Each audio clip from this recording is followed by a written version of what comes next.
नमस्कार मित्रों, मेरे स्पिरिचुअल कनेक्ट पर आप सभी लोगों का हार्दिक अभिनंदन है। मित्रों, आज मैं आप लोगों को श्री संजय जी के बारे में बताने वाली हूँ। ये संजय जी जो हैं, इनके माध्यम से ही धृतराष्ट्र ने महाभारत की जो कथा कह लीजिए, महाभारत का जो युद्ध में जो कुछ घटनाएं घटी थी वो सब सुनाया था संजय ने धृतराष्ट्र को, और वो उनकी कृपा से, वेद व्यास जी की कृपा से, तो उसके बारे में बताने वाले मित्रों। और उससे पूर्व एक अनुरोध, आप लोगों ने यदि मेरे स्पिरिचुअल कनेक्ट को सब्सक्राइब न किया हो तो इसको सब्सक्राइब कर लीजिए और ज़्यादा से ज़्यादा लोगों को शेयर भी कीजिए मित्रों। और यदि अच्छा लगे तो इसको लाइक की भी बटन क्लिक कर दिया कीजिए मित्रों, से उत्साहवर्धन होता है, अच्छा लगता है। तो चलिए हम लोग शुरू करते हैं संजय जी के बारे में। ये हमें बहुत प्रिय पात्र हैं, जैसे सदन कसाई, ये सब अद्भुत हैं, भगवान के ही बंदे हैं। ये भक्तमाल की कथा में तो सारे भगवान के हैं, ये कुछ विशेष पात्र हैं जिनको हम चुन चुन करके पहले आप लोगों के सामने रख रहे हैं और रखेंगे। काफ़ी मोटी सी पुस्तक है ये भक्तमाल की, तो कुछ न कुछ तो बताया ही करेंगे। तो इसमें संजय जी भी बहुत ही अच्छे हैं, तो इनके बारे में चलिए हम लोग शुरू करते हैं। हम पढ़ रहे हैं मित्रों, और आप ध्यान से इसको सुनिए और लाभ की प्राप्ति कीजिए। आध्यात्मिक ज्ञान सबसे बड़ा ज्ञान होता है। आध्यात्मिक विद्या जो होती है मित्रों, सुख और शांति देती है। इससे जो आनंद मिलता है ना, लगता है बस भगवान हैं और हम उसी में हैं। हम कहीं संसार में होते हुए भी हम भगवान के साथ हैं। ये आध्यात्मिक ज्ञान अगर हमको हो जाता है, इसमें हम रस लेने लगते हैं ना। जैसे भगवान हनुमान जी के लिए बोला गया है, रामचरित सुनबे को रसिया। भगवान को भगवान राम की कथा सबसे अच्छी लगती है। भगवान हनुमान गए नहीं, वैकुंठ नहीं गए, यहीं रह गए धरती पे, और कथा वही चीज़ हमें भी है। भक्तों की कथा हमें सबसे ज़्यादा प्रिय है मित्रों, बहुत प्रिय। हम क्या बोलें, चलिए हम लोग शुरू करते हैं। संजय जी क्या बोल रहे हैं, कह रहे हैं, उनकी क्या महिमा है, वो कैसे हैं, इसके बारे में। श्रीमद् भगवद गीता में संजय प्रधान व्यक्ति हैं। संजय के मुख से ही श्रीमद् भगवद गीता धृतराष्ट्र ने सुनी थी। संजय विद्वान गावत गण नामक सूत के पुत्र थे।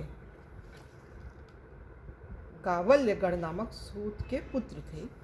ये बड़े शांत, शिष्ट, ज्ञान विज्ञान संपन्न, सदाचारी, निर्भय, सत्यवादी, जितेंद्रिय, धर्मात्मा, स्पष्ट भाषी और श्री कृष्ण के परम भक्त थे तथा उनको तत्व से जानने वाले थे। उनको जानते भी थे भगवान को। अर्जुन के साथ संजय की लड़कपन से ही मित्रता थी। इसी से अर्जुन के उस अंतःपुर में जहाँ अभिमन्यु और नकुल सहदेव का भी प्रवेश निषिद्ध था, संजय को प्रवेश करने का अधिकार था। जिस समय संजय कौरवों की ओर से पांडवों के यहाँ गए थे, उस समय अर्जुन और भगवान श्री कृष्ण अंतःपुर में थे। वहीं देवी द्रौपदी और महाभागा सत्यभामा जी भी थी। संजय ने वापस जाकर वहाँ का वर्णन सुनाते हुए धृतराष्ट्र ने कहा था, मैंने अर्जुन के अंतःपुर में जाकर देखा कि भगवान श्री कृष्ण अपने दोनों चरण अर्जुन की गोद में रखे हुए हैं तथा अर्जुन के चरण द्रौपदी और सत्यभामा की गोद में है। ये कितनी अद्भुत चीज़ है मित्रों, इसको फिर से सुनिए। संजय बोलते हैं, मैंने अर्जुन के चरण द्रौपदी और सत्यभामा की गोद में हैं। मैंने अर्जुन के अंतःपुर में जाकर देखा कि भगवान श्री कृष्ण अपने दोनों चरण अर्जुन की गोद में रखे हुए हैं तथा अर्जुन के चरण द्रौपदी और सत्यभामा की गोद में है। अर्जुन ने बैठने के लिए एक सोने का पादपीठ, पैर रखने की चौकी मेरी ओर सरका दी। मैं उसे हाथ से स्पर्श करके जमीन पर बैठ गया। उन दोनों महापुरुषों को इस प्रकार अत्यंत प्रेम से एक आसन पर बैठे देखकर मैं समझ गया कि ये दोनों जिनकी आज्ञा में रहते हैं, उन धर्मराज युधिष्ठिर के मन का संकल्प ही पूरा होगा। महाभारत युद्ध आरंभ होने से पूर्व त्रिकालदर्शी भगवान व्यास ने धृतराष्ट्र के पास जाकर युद्ध का अवश्यंभावी होना बतलाते हुए यह कहा कि यदि तुम युद्ध देखना चाहो तो मैं तुम्हें दिव्य दृष्टि देता हूँ। धृतराष्ट्र ने अपने कुल का नाश देखने की अनिच्छा प्रकट की, पर श्री वेदव्यास जी के जानते थे कि इससे युद्ध की बातें जाने सुने बिना रहा नहीं जाएगा इसलिए वे संजय को दिव्य दृष्टि देकर कहने लगे कि युद्ध की सब घटनाएं संजय को मालूम होती रहेंगी। वह दिव्य दृष्टि से सर्वज्ञ हो जाएगा और प्रत्यक्ष परोक्ष या दिन रात में जहाँ जो कोई घटना होगी, यहाँ तक कि मन में चिंतन की हुई सारी बातें संजय जान सकेगा। ये कितनी अद्भुत चीज़ है मित्रों। मन में कोई कुछ सोचेगा वो भी संजय जान जाएंगे। अद्भुत है ये तो। तदनुसार संजय ने पहले दोनों ओर की सेनाओं का वर्णन करके फिर गीता सुनाना आरंभ किया। गीता भीष्म पर्व के 25वें से 42वें अध्याय तक है। इसके बाद जब कौरवों के प्रथम सेनापति भीष्म पितामह 10 दिनों तक घमासान युद्ध करके 1 लाख महारथियों को अपार सेना सहित वध करने के उपरांत अर्जुन के द्वारा आहत होकर शरशैया पर पड़ गए, तब संजय ने आकर यह समाचार धृतराष्ट्र को सुनाया। तब भीष्म के लिए शोक करते हुए धृतराष्ट्र ने संजय से युद्ध का सारा हाल पूछा। महर्षि व्यास, संजय, विदुर और भीष्म आदि कुछ ही ऐसे महान भाव थे जो भगवान श्री कृष्ण के यथार्थ स्वरूप को पहचानते थे। ये कितनी अच्छी चीज़ है इसमें मित्रों। धृतराष्ट्र के पूछने पर जब संजय ने कहा था कि मैं स्त्री पुत्रादि के मोह में पड़कर अविद्या का सेवन नहीं करता, मैं भगवान के अर्पण किए बिना धर्म का आचरण नहीं करता, मैं शुद्ध भाव और भक्ति योग के द्वारा ही जनार्दन श्री कृष्ण के स्वरूप को यथार्थ जानता हूँ। भगवान का स्वरूप और पराक्रम बतलाते हुए संजय ने कहा, उदार हृदय श्री वासुदेव के चक्र का मध्य भाग 5 हाथ विस्तार वाला है, परंतु भगवान ने इच्छानुकूल वह चाहे जितना बड़ा हो सकता है। वह तेज पुंज से प्रकाशित चक्र सबके सारासार बल की था लेने के लिए बना है। वह कौरवों का संहारक है, पांडवों का प्रियतम है। महाबलवान श्री कृष्ण लीला से ही भयानक राक्षस नरकासुर, शंखसुर, अभिमानी कंस और शिशुपाल का वध कर दिया था। परम ऐश्वर्यवान सुंदर श्रेष्ठ श्री कृष्ण मन के संकल्प से ही पृथ्वी, अंतरिक्ष और स्वर्ग को अपने वश में कर सकते हैं। एक ओर सारा जगत हो, दूसरी ओर अकेले श्री कृष्ण हो, तो संसार में वही उस सबसे अधिक ठहरेंगे। वे अपनी इच्छा मात्र से ही जगत को भस्म कर सकते हैं, परंतु उनको भस्म करने में सारा विश्व भी समर्थ नहीं है। जहाँ सत्य, धर्म, ईश्वर विरोधी कार्य में लज्जा और हृदय की सरलता होती है, वही श्री कृष्ण रहते हैं। वही निसंदेह विजय है। सर्वभूतात्मा पुरुषोत्तम श्री कृष्ण लीला से पृथ्वी, अंतरिक्ष और स्वर्ग का संचालन किया करते हैं। वे श्री कृष्ण सब लोगों को मोहित करते हुए से पांडवों का बहाना करके तुम्हारे अधर्मी मूर्ख पुत्रों को भस्म करना चाहते हैं। भगवान श्री कृष्ण अपने प्रभाव से काल चक्र, जगत चक्र और युग चक्र को सदा घुमाया करते हैं। मैं यह सत्य कहता हूँ कि भगवान श्री कृष्ण ही काल, मृत्यु और स्थावर जंगम रूप जगत के एकमात्र अधीश्वर है। जैसे किसान अपने ही बोए हुए खेत को काट लेता है, इसी प्रकार महायोगेश्वर श्री कृष्ण समस्त जगत के पालन करता होने पर भी स्वयं उसके संहार के लिए कर्म करते हैं। वे अपनी महामाया के प्रभाव से सबको मोहित किए रहते हैं, परंतु जो उनकी शरण ग्रहण कर लेते हैं वे माया से कभी मोह को प्राप्त नहीं होते। ये बहुत अच्छी चीज़ है।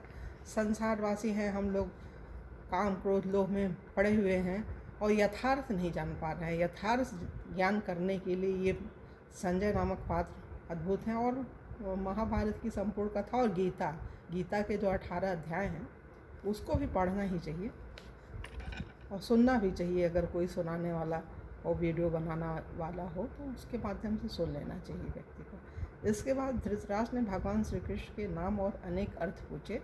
तब परम भागवत संजय ने कहा, भगवान श्री कृष्ण के नाम गुण अपार हैं। मैं जो कुछ सुना समझा हूँ वही संक्षेप में कहता हूँ।